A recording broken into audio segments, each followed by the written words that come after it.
privilege speech.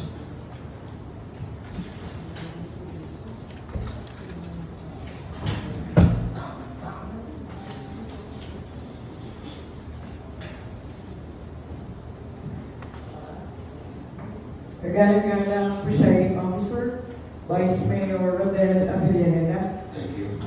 Mga kapwa ko kasamahang mga mambabatas. Sa lahat po ng narito, magandang umaga po sa inyong lahat.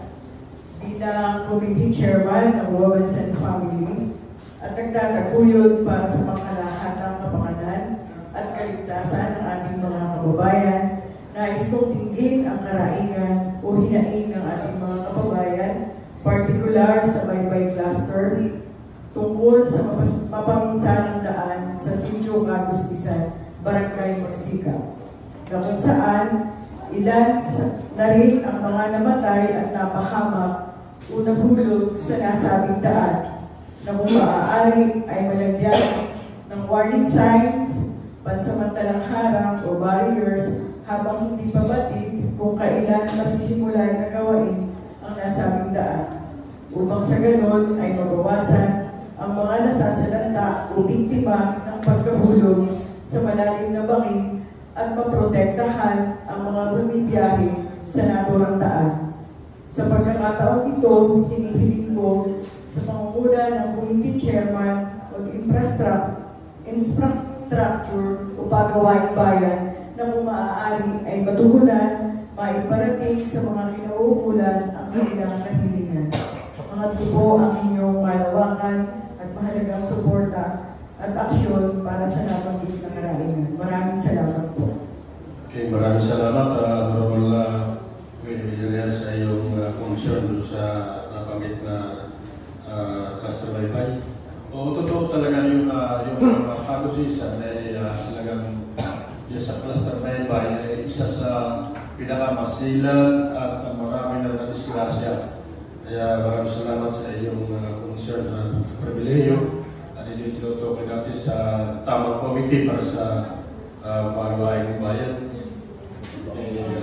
Regarding that, nakausap ko na po ang ating municipal engineer, ang ating po FPDC. Sabi po nila, medyo may kalakihan yung magiging pondo. Kaya kung maaari ay makausap ang sangguniang barangay, magkaroon ng resolution at ang sangguniang bayan ay magkaroon ng support resolution para mahigaan ng pondo sa ating minamahal na Congressman Martin Verga. At the same time, nakausap ko na rin po ang ating MPRRMO at sila daw po naman ay a-action at maggagawa na po ng warning sign.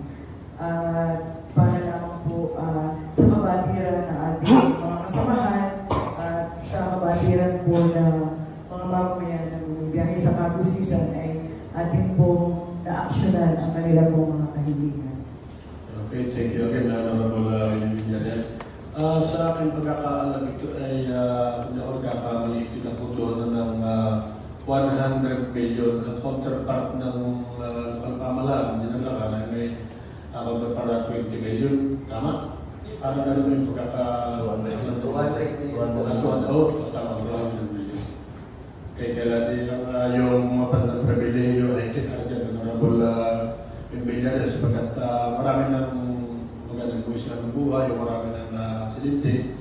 Kaya yung iyong panang pribileyo ito isang urgent o agarang pagtugon o pag-aksyon para huwag nang mayroon pang madisgrasya. Tama? Okay. Si Honorable Villarreal naman. Opo, siya po sa mga. Okay, adi... Dadating po na. Sino man siya Vice Chairman? Pero Vice, okay. Sino yung Vice Chairman na Honorable sa Villarreal?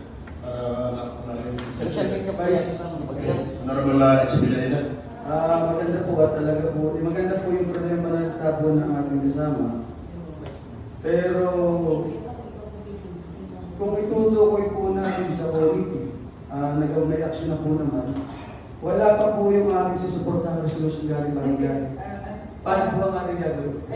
At least po, tinalangin natin dito sa plenary, tapos tatalain sa committee para ma-advisean ang Sangguniang Barangay, na kung pwede ay gumawa sila ng... Sige. Kala ko bitin pa natin, hindi sa kapag-usapan. Sige po, salamat. Okay, Valeno, Honorable Exibilita. Okay, Nagkakalaan po sa tamang komite. Yung po At talaga. least kung pinag-tayo na ito, mga bayan, hindi pag-action na sa kanilang Okay. sa inyo. Okay, Honorable Nelson Sibilore. Sino yung Vice Chairman? Honorable Rayon? Sa paggawa ni Bayan? Ako ang... Sa paggawa ni Okay, itutukoy nyo sa Palawan Bayan. Si? IPR. Ayun, hindi wala dito sa Honorable Sabiduria, mandato Vice Chairman Honorable IPR Ritual. Hindi mamaya sa committee. Okay. Thank you, Honorable Wayne Villar, sa iyong president speech na talagang napaka-alaga sa marami na